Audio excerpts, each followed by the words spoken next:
नमस्कार, सुप्रभात। आप देख रहे हैं संसद टीवी। मैं हूं आपके साथ अमृता चौरसिया। स्वागत है आपका टॉप न्यूज में। देश दुनिया की तमाम बड़ी खबरें, बिजनेस और खेल जगत की समाचार भी। आइए शुरुआत करते हैं टॉप न्यूज हेडलाइंस के साथ। संयुक्त राष्ट्र सुरक्षा महासभा में भारत ने पाकिस्तान को दिया माकूल जवाब। राइट टू रिप्लाई के तहत भारतीय राजनयिक मिजिटो ने पाकिस्तान के आरोपों को बताया झूठ का पुलिंदा। कहा, भारत हमेशा से शांति का पक्षधर, पाकिस्तान करता है आतंकवाद प्रायोजित। प्रवर्तन निदेशालय का बड़ा खुलासा। कहा, पीएफआई के विदेशी सदस्यों ने प्रवासी भारतीयों के खातों में भेजी राशि। पैसा कट्टरपंथी इस्लामी संगठन को हुआ स्थानांतरित। पीएफआई का मकसद था विदेशी वित्तपोषण से संबंधित कानून से बचना। प्रधानमंत्री नरेंद्र मोदी आज हिमाचल प्रदेश के मंडी में ऐतिहासिक पड्डल मैदान से विधानसभा के लिए चुनाव प्रचार का करेंगे शंखनाद। भारतीय जनता युवा मोर्चा की युवा विजय संकल्प रैली को करेंगे संबोधित। ब्रिटेन में मंदी का खतरा बरकरार। संकट को कम करने सरकार ने टैक्स में की पिछले 50 सालों की सबसे बड़ी कटौती। पाउंड में आई रिकॉर्ड गिरावट। और बारिश से बाधित दूसरे टी20 में भारत ऑस्ट्रेलिया से जीता। अपने करियर के आखिरी मैच में हारे महान टेनिस खिलाड़ी रॉजर फेडरर आंसुओं के साथ किया टेनिस को अलविदा।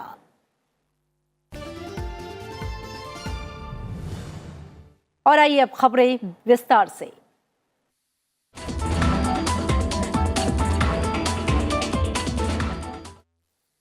संयुक्त राष्ट्र महासभा में आज भारत ने पाकिस्तान के झूठे आरोपों का करारा जवाब दिया। संयुक्त राष्ट्र में भारत मिशन के प्रथम सचिव मिजिटो विनिटो ने कहा कि यह खेदजनक है कि पाकिस्तान के प्रधानमंत्री ने इस सभा में भारत पर झूठे आरोप लगाए। अपने कृत्यों को छिपाने के लिए पाकिस्तान के प्रधानमंत्री ने इस मंच का खुले रूप में दुरुपयोग किया।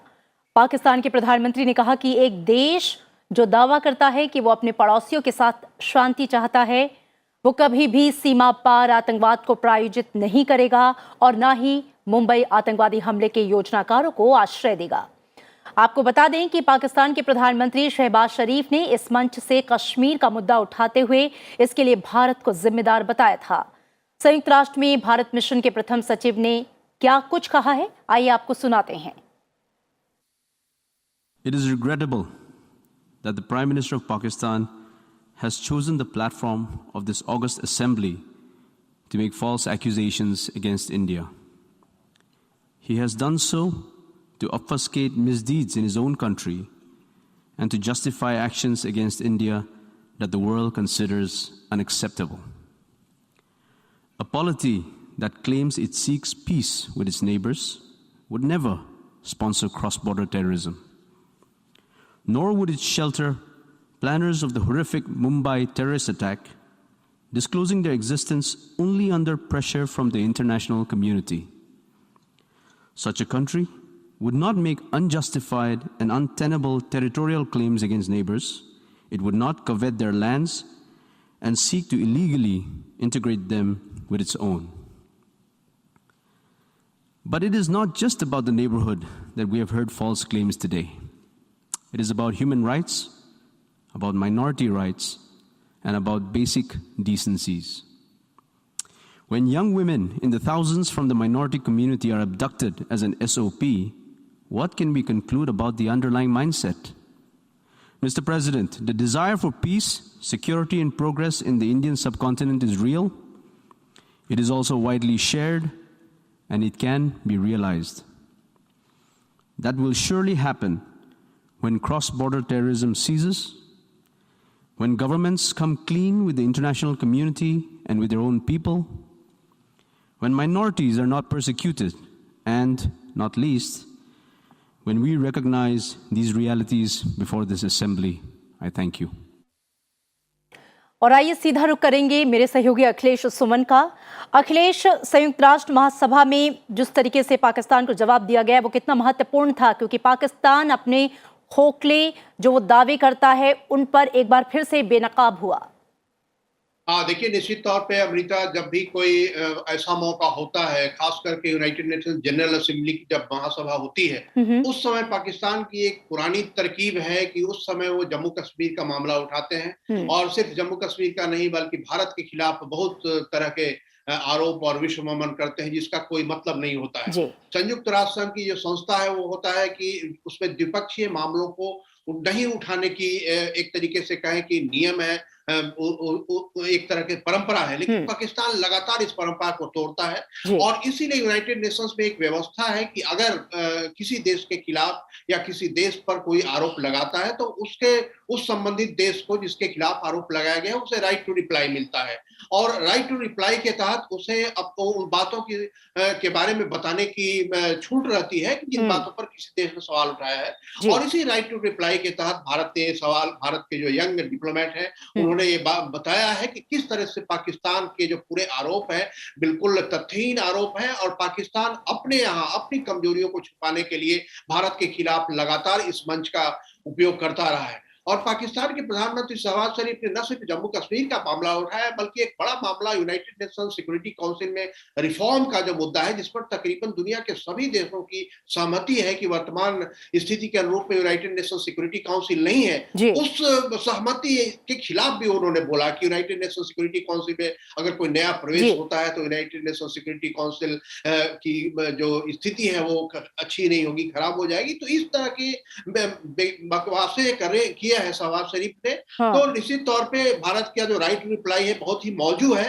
अब इसके बाद परंपरा यह भी होती है कि पाकिस्तान को भी एक मौका मिलेगा और उसके बाद भारत को एक और मौका दिया जाएगा राइट टू रिप्लाई का। 2 मौके दोनों देशों को दिए जाते हैं। लेकिन इससे भी महत्वपूर्ण बात अमृता मैं ये बता दूं कि अभी शाम में आज रात में भारतीय समय के मुताबिक विदेश मंत्री जयशंकर जो भारत का प्रतिनिधित्व कर रहे हैं यूनाइटेड नेशन जनरल असेंबली के लिए, वो बड़ी तफसील से भारत की बातें रखेंगे और निश्चित तौर पे जो आतंकवाद का मुद्दा है उस मुद्दे पे भी अपने विस्तृत चर्चा करेंगे। बिल्कुल अखिलेश, यही मेरा अगला सवाल था कि आज का दिन महत्वपूर्ण है संयुक्त राष्ट्र महासभा के मंच पर, क्योंकि विदेश मंत्री आज अपना संबोधन देंगे और पाकिस्तान को लेकर वो जवाब भी दे सकते हैं। कितना जरूरी है कि पाकिस्तान के खिलाफ दुनिया के सभी मुल्क लामबंद हो, क्योंकि जिस तरीके की बातें वो हमेशा से करता आया है और उसका जो झूठ है वो सबके सामने एक बार नहीं कई बार आ चुका है। निश्चित तौर पे अमृता जो बहुत ही जरूरी बात होती है क्योंकि देखिए आतंकवाद एक वैश्विक मुद्दा है और दुनिया के सभी देशों में तकरीबन इस बात की आम सहमति है कि आतंकवाद से लड़े बिना दुनिया में विकास का रास्ता जो है कभी प्रशस्त नहीं होगा। और आतंकवाद को राजनीतिक उपयोग की वस्तु नहीं बनाना चाहिए क्योंकि एक ऐसी समस्या है जिसकी धरातल तो देश में होता है, समाज में होता है, लेकिन इसके जो पंख है वो पूरी दुनिया में फैलते हैं और ये पंख जो है जो विश्व बरसाते हैं पूरी दुनिया में। तो इस मामले पे निश्चित तौर पे एक तरीके से कहें कि दुनिया में आम सहमति भी है कि आतंकवाद को स्पॉन्सर बिल्कुल ये आम सहमति है, बस इस पे काम किए जाने की जरूरत है। अखिलेश, बहुत शुक्रिया आपका, चूंकि वक्त की कमी है। और आपको बता दें कि विदेश मंत्री एस जयशंकर आज संयुक्त राष्ट्र महासभा के मंच से दुनिया के नेताओं को संबोधित करेंगे। संभावना है कि विदेश मंत्री जयशंकर आज पाकिस्तान को करारा जवाब दे सकते हैं। विदेश मंत्री पिछले 4 दिनों में 50 से ज्यादा द्विपक्षीय और बहुपक्षीय बैठकों में शामिल हो चुके हैं। उन्होंने आतंकवाद को लेकर चीन को भी घेरा है। विदेश मंत्री ने 2 टूक कहा कि भारत का यूएनएससी का स्थायी सदस्य नहीं होना वैश्विक निकाय के लिए सही नहीं है। अब तक उच्च स्तरीय सत्रों में भारत ने आतंकवाद पर अंकुश, शांति, रक्षा, जलवायु परिवर्तन रोकने संबंधी कार्यक्रम और कोविड-19 टीके के समान वितरण जैसे मुद्दों पर अपनी बात रखी है। भारत के लोग आज यूएनजीए में होने वाले उनके संबोधन का बेसब्री से इंतजार कर रहे हैं। आपको बता दें कि संयुक्त राष्ट्र महासभा के 77वें सत्र में हिस्सा लेने के लिए विदेश मंत्री रविवार को अमेरिका पहुंचे थे। आज विदेश मंत्री एक विशेष कार्यक्रम India @75 showcasing India UN partnership in action को भी संबोधित करेंगे। कार्यक्रम में भारत की विकास यात्रा और न्यूयॉर्क में दक्षिण सहयोग में योगदान पर चर्चा होगी। और इसी बीच विदेश मंत्री ने भारत, ऑस्ट्रेलिया, फ्रांस के विदेश मंत्रियों की त्रिपक्षीय बैठक में भी हिस्सा लिया। बैठक में इंडो पैसिफिक मुद्दों के साथ साथ वैश्विक स्तर पर सहयोग को बढ़ावा देने पर बातचीत हुई। उन्होंने फ्रांस की विदेश मंत्री कैथरीन कोलोना और ऑस्ट्रेलिया के विदेश मंत्री पेनी वोंग उनकी प्रतिबद्धता के लिए उनका धन्यवाद किया। प्रधानमंत्री नरेंद्र मोदी आज हिमाचल प्रदेश के मंडी में ऐतिहासिक पड्डल मैदान से विधानसभा के लिए चुनाव प्रचार का शंखनाद करेंगे। इस मौके पर प्रधानमंत्री पड्डल मैदान में भारतीय जनता युवा मोर्चा की युवा विजय संकल्प रैली को संबोधित करेंगे। युवा विजय संकल्प रैली को लेकर प्रदेश के युवाओं में काफी उत्साह है। प्रदेश के कोने कोने से 1 लाख से अधिक कार्यकर्ता इस रैली में हिस्सा लेंगे। पीएम का पड्डल में देव ध्वनियों के साथ स्वागत किया जाएगा। भाजयुमो के राष्ट्रीय अध्यक्ष तेजस्वी सूर्या और सीएम जयराम ठाकुर उन्हें कुल्लवी शॉल और टोपी पहनाकर उनका स्वागत करेंगे। हिमाचल प्रदेश विधानसभा चुनाव से पहले 3 दिवसीय दौरे पर पहुंची केंद्रीय चुनाव आयोग की टीम ने शिमला में सभी पार्टियों के प्रतिनिधियों के साथ बैठक की। बैठक में राजनीतिक दलों ने आयोग की टीम को सुझाव देते हुए जल्द और पारदर्शिता के साथ चुनाव कराने की अपील की। मुख्य निर्वाचन आयुक्त ने चुनावों का सुचारू संचालन सुनिश्चित करने के लिए शीर्ष अधिकारियों के साथ मुलाकात की और इसके साथ ही राज्य के मुख्य सचिव, डीजी और स्वास्थ्य सचिव के साथ बातचीत की। हिमाचल प्रदेश विधानसभा का कार्यकाल जनवरी 2023 को खत्म हो रहा है। आज हमने सभी पॉलिटिकल पार्टीज के साथ में मीटिंग की थी। सभी नेशनल पॉलिटिकल पार्टीज के रिप्रेजेंटेटिव्स, उनके यहाँ के पदाधिकारी लोग आए थे। सबसे पहले उनसे हम लोगों ने जानकारी ली थी कि उनकी क्या कहना है, कैसे स्वच्छ और निष्पक्ष चुनाव हों। और उसके बाद स्टेट के चीफ सेक्रेटरी साहब, डीजी साहब, हेल्थ सेक्रेटरी साहब से हमने बातचीत की। प्रधानमंत्री नरेंद्र मोदी ने शुक्रवार को आरोप लगाया कि राजनीतिक समर्थन प्राप्त शहरी नक्सलियों और विकास विरोधी तत्वों ने गुजरात में नर्मदा नदी पर सरकार सरोवर बांध के निर्माण को सालों तक रोके रखा और ये कहते हुए अभियान चलाते रहे कि यह पर्यावरण को नुकसान पहुंचाएगा। गुजरात के एकता नगर में वर्चुअल माध्यम से राज्यों के पर्यावरण मंत्रियों के राष्ट्रीय सम्मेलन को संबोधित करते हुए प्रधानमंत्री ने कहा कि नया भारत नए दृष्टिकोण और नई सोच के साथ आगे बढ़ रहा है। उन्होंने कहा कि भारत तेजी से विकसित हो रही अर्थव्यवस्था है। प्रधानमंत्री ने कहा कि पिछले कुछ वर्षों में शेर, बाघ, हाथी, एक सींग वाले गैंडे और तेंदुओं की संख्या बढ़ी है। प्रधानमंत्री ने सभी राज्यों के पर्यावरण मंत्रियों से अपील की कि वो ये सुनिश्चित करें कि व्यवसाय को सुगम बनाने या जीवन को आसान बनाने वाली परियोजनाओं को केवल पर्यावरण के नाम पर अनावश्यक रूप से रोका ना जाए। कई ग्लोबल इंस्टीट्यूशन भी, कई फाउंडेशन भी ऐसे बड़े पसंद आने वाले विषय पकड़ करके तूफान खड़ा कर देते हैं और ये हमारे अर्बन नक्सल उसको माथे पर लेकर के नाचते रहते हैं और हमारी हर रुकावट आ जाती है। और केंद्रीय गृह मंत्री अमित शाह ने कहा है कि प्रधानमंत्री बनने की हसरत के चलते बिहार के मुख्यमंत्री नीतीश कुमार ने बीजेपी को धोखा दिया और आरजेडी कांग्रेस से हाथ मिला लिया।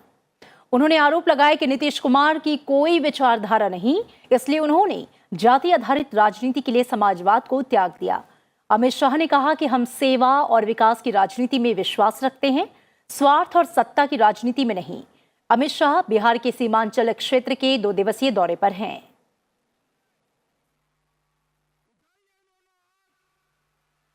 पॉपुलर फ्रंट ऑफ इंडिया के कई सदस्यों ने एजेंसियों की पकड़ में आने से बचने के लिए भारत के प्रवासी भारतीयों के खातों में पैसे भेजे, जिसे बाद में कट्टरपंथी इस्लामी संगठन को भेजा जा रहा था और इसका मकसद विदेशी वित्तपोषण से संबंधित कानून से बचना था।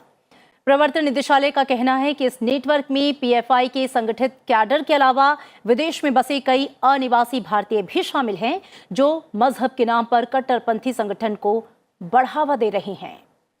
आपको बता दें कि एक दिन पहले एनआईए ने पीएफआई के खिलाफ देश भर में छापे मारे और उसके 4 सदस्यों को गिरफ्तार किया। विदेशों से फंड वही संस्था ले सकती है जिसने विदेशी योगदान विनियमन अधिनियम के तहत केंद्र सरकार में अपना पंजीकरण कराया हो। पीएफआई ने ऐसा कोई रजिस्ट्रेशन नहीं कराया है, इसलिए वो विदेशों से पैसा इकट्ठा करने के लिए किसी भी तरह से अधिकृत नहीं है।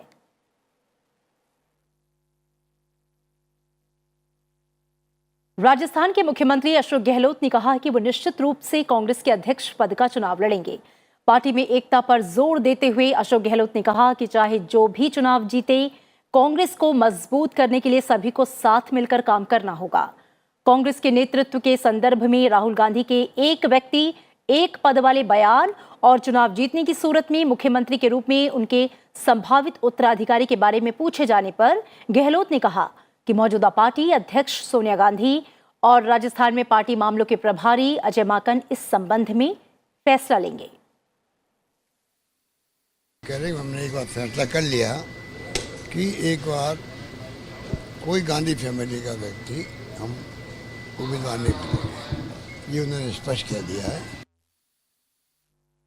और अब बात मौसम की। मॉनसून बीतने के बाद भी दिल्ली, उत्तर प्रदेश, राजस्थान, मध्य प्रदेश, महाराष्ट्र सहित देश के कई राज्यों में बारिश का दौर जारी है। मौसम विभाग के मुताबिक अगले 48 घंटे इन राज्यों में बारिश का अनुमान है। पूरे दक्षिण और पश्चिम उत्तर प्रदेश, दिल्ली और एनसीआर के ऊपर कम स्तर का चक्रवात बना हुआ है और यही कारण है कि इन इलाकों में मूसलाधार बारिश हो रही है। मौसम विभाग का पूर्वानुमान है कि यूपी, दिल्ली, एनसीआर, उत्तराखंड, बिहार, राजस्थान और मध्य प्रदेश में अगले 48 घंटे बारिश का दौर जारी रहेगा। उत्तराखंड के लिए 25 सितंबर तक ऑरेंज अलर्ट जारी किया गया है। वहीं दिल्ली में शनिवार को भी येलो अलर्ट जारी किया गया। दिल्ली एनसीआर में पिछले 2 दिनों से लगातार हो रही बारिश की वजह से कई जगहों पर जलभराव हो गया है, जिसका असर जो है वो यातायात पर पड़ा है।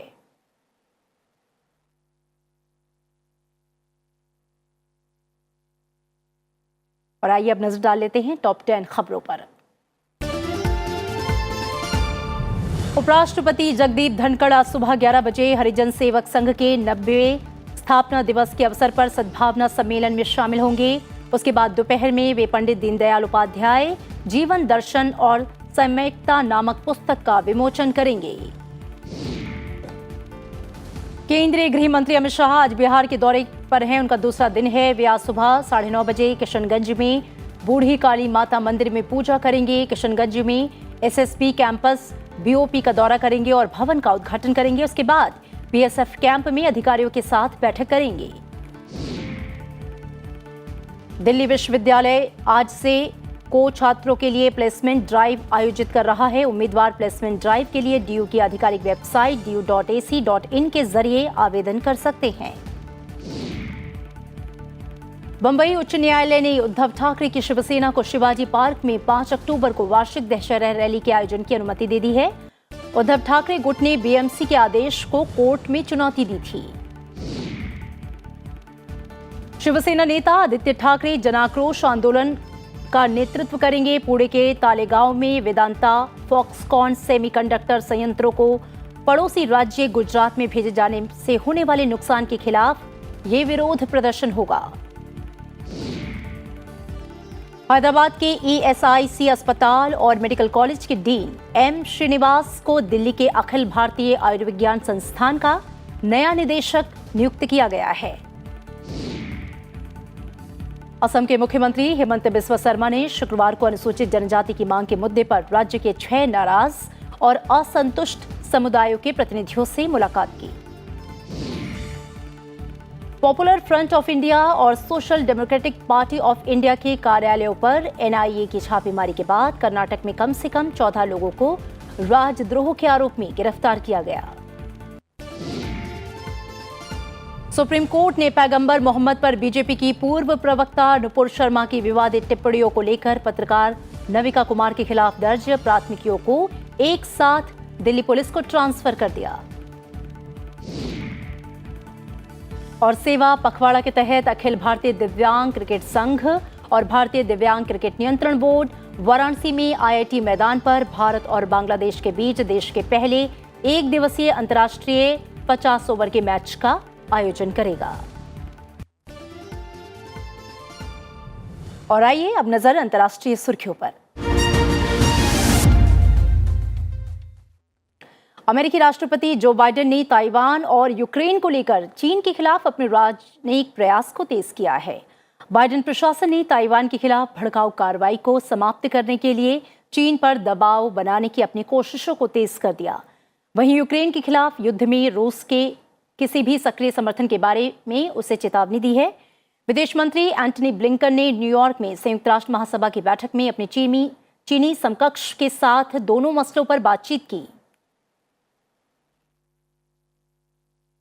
लेबनान के त्रिपोली शहर से आई नाव के सीरिया तट पर डूबने के कारण अब तक 70 लोगों की मौत होने की खबर सामने आई है।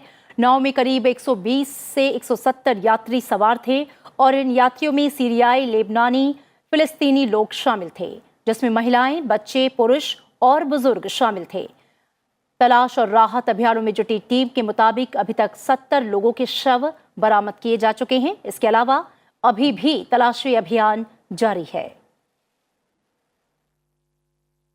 श्रीलंका के राष्ट्रपति रानिल विक्रमसिंघे ने संसद, सुप्रीम कोर्ट परिसर और राष्ट्रपति सचिवालय सहित कोलंबो में कई प्रमुख स्थानों को उच्च सुरक्षा क्षेत्र घोषित किया। परिसर में किसी भी तरह के विरोध या आंदोलन पर प्रतिबंध लगा दिया गया है। सरकार के इस कदम के बाद प्रमुख सरकारी भवनों के परिसरों के पास किसी भी क्षेत्र में कार पार्किंग पर भी रोक लग गई है। ईरान में सरकार के पक्ष में प्रदर्शन कर रहे लोगों ने अमेरिका और इजरायल के खिलाफ नारे लगाए और इसी बीच पिछले 8 दिनों से जारी हिंसा में मरने वालों की संख्या 50 तक हो गई है। हालांकि सरकार विरोधी प्रदर्शन के दौरान मरने वालों की संख्या 17 बताई जा रही है। आपको बता दें कि ईरान में नैतिकता पुलिस के जरिए पकड़ी गई एक युवती की मौत को लेकर हो रहे प्रदर्शनों का सिलसिला लगातार जारी है। अफगानिस्तान की राजधानी काबुल में मस्जिद के निकट हुए धमाके में कम से कम 7 लोगों की मौत हो गई और 41 घायल हो गए। हाल के महीनों में मस्जिदों के पास हुए धमाकों के सिलसिले में ये ताज़ा मामला सामने आया। इसमें कई धमाकों की जिम्मेदारी इस्लामिक स्टेट ने ली है। मरने वाले सभी आम नागरिक हैं, वहीं घायलों में बच्चे भी शामिल हैं। धमाके वाले स्थान काबुल में ग्रीन जोन उसे कहा जाता था और यहाँ कई विदेशी दूतावास और नाटो कार्यालय थे। इस पर अब सत्ताधारी तालिबान का नियंत्रण है। रूस ने अपने कब्जे में आए यूक्रेन के क्षेत्रों में शुक्रवार से जनमत सर्वेक्षण शुरू कर दिया। रूसी राष्ट्रपति व्लादिमीर पुतिन इन इलाकों पर कब्जे को वैधता दिलाने के लिए ये कवायद कर रहे हैं। उधर अमेरिका समेत पश्चिमी देशों ने इस सर्वेक्षण को अमान्य बताकर खारिज किया। वहीं यूक्रेन का कहना है कि इस सर्वेक्षण में सिर्फ अलगाववादी ही हिस्सा ले रहे हैं। ये सर्वेक्षण लुहांस्क, दोनेस्क, खेरसोन और जापोरिजिया इलाके में कराया जा रहा है। आपको बता दें कि इस जनमत संग्रह का यूक्रेन और पश्चिमी देशों ने इसकी व्यापक निंदा की है। और अंतर्राष्ट्रीय खबरों के बाद अब नजर डालते हैं आर्थिक जगत की सुर्खियों पर।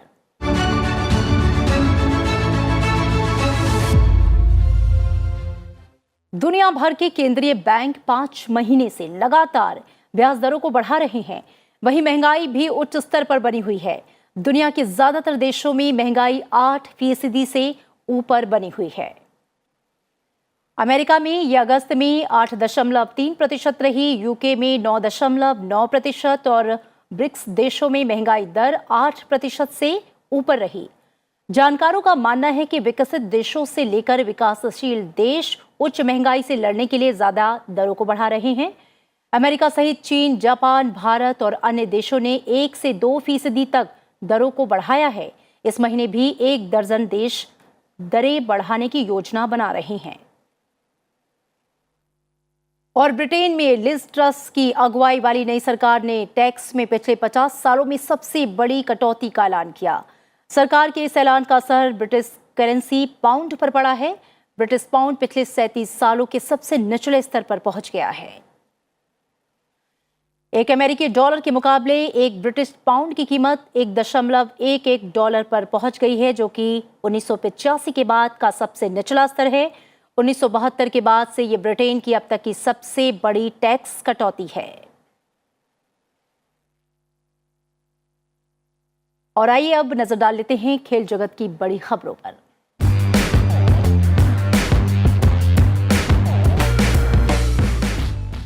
भारत और ऑस्ट्रेलिया के बीच 3 T20 मैचों की सीरीज के दूसरे मैच को टीम इंडिया ने 6 विकेट से अपने नाम कर लिया। बारिश के चलते मैदान गीला होने की वजह से मैच करीब 2 घंटे की देरी से शुरू हुआ और ओवरों की संख्या भी 20 से घटकर 8 कर दी गई। टॉस के बाद पहले बल्लेबाजी करने उतरी ऑस्ट्रेलिया की टीम ने 8 ओवर में 5 विकेट खोकर 90 रन बनाए। वहीं टीम इंडिया ने 7.2 ओवर में 4 विकेट खोकर लक्ष्य हासिल किया। टीम इंडिया की तरफ से रोहित शर्मा ने नाबाद 46 रनों की कप्तानी पारी खेली। इस जीत के साथ 3 मैचों की सीरीज में अब दोनों टीमें 1-1 की बराबरी पर आ गई हैं। दोनों टीमों के बीच सीरीज का तीसरा और निर्णायक मुकाबला रविवार 25 सितंबर को हैदराबाद में खेला जाएगा। दोनों ही टीमें सीरीज में बराबरी पर हैं। ऐसे में दोनों टीमों के बीच ये मुकाबला काफी रोमांचक होने की उम्मीद है। इधर भारत और इंग्लैंड की महिला टीमों के बीच 3 वनडे मैचों की सीरीज का तीसरा और आखिरी मैच आज लॉर्ड्स के मैदान पर खेला जाएगा। दोनों टीमों के बीच यह मुकाबला दोपहर 3:30 बजे शुरू होगा। भारतीय महिला टीम की कोशिश तीसरा मुकाबला जीतकर सीरीज में क्लीन स्वीप करने की होगी। सीरीज के पहले मैच में 7 विकेट से और दूसरे मैच को 88 रन से भारतीय महिला टीम ने अपने नाम किया था। दुनिया के दिग्गज टेनिस खिलाड़ी रॉजर फेडरर ने अपने करियर के आखिरी टूर्नामेंट लेवल कप में हार के साथ टेनिस से संन्यास लिया। इस अंतिम टूर्नामेंट में फेडरर ने राफेल नडाल के साथ जोड़ी बनाई। अमेरिका के फ्रांसिस टियाफो और जैक सॉक के साथ हुए मुकाबले में 4-6, 7-6, 11-9 से फेडरर को हार का सामना करना पड़ा। टेनिस कोर्ट के बीच में खड़े होकर उन्होंने अपने दोनों हाथों को ऊपर उठाकर लोगों का अभिवादन किया। इसके बाद नोवाक जोकोविच से मिले। इस दौरान राफेल नडाल भी फेडरर की विदाई के पलों को महसूस कर भावुक नजर आए।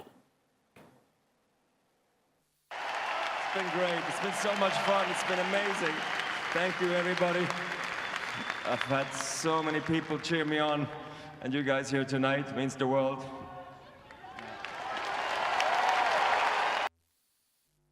और इन तमाम खबरों के साथ इस बुलेटिन में फिलहाल इतना ही।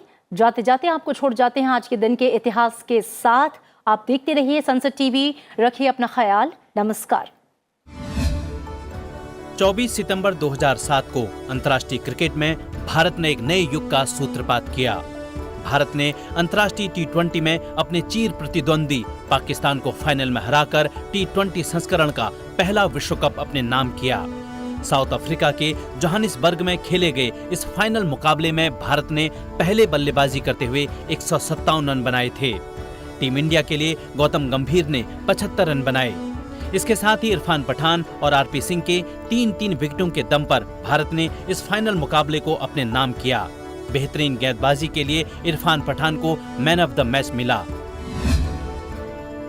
24 सितंबर साल 2014 को भारत के अंतरिक्ष शोध में एक कालजयी घटना का उदय हुआ।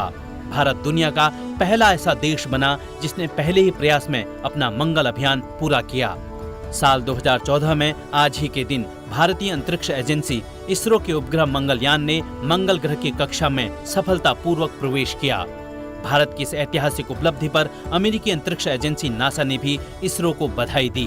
भारत ने इस मिशन पर करीब 450 करोड़ रुपए खर्च किए, जो बाकी देशों के अभियानों की तुलना में सबसे ज्यादा किफायती हैं। इस ऐतिहासिक घटना का गवाह बनने के लिए भारत के प्रधानमंत्री नरेंद्र मोदी बेंगलुरु के इसरो केंद्र में मौजूद रहे।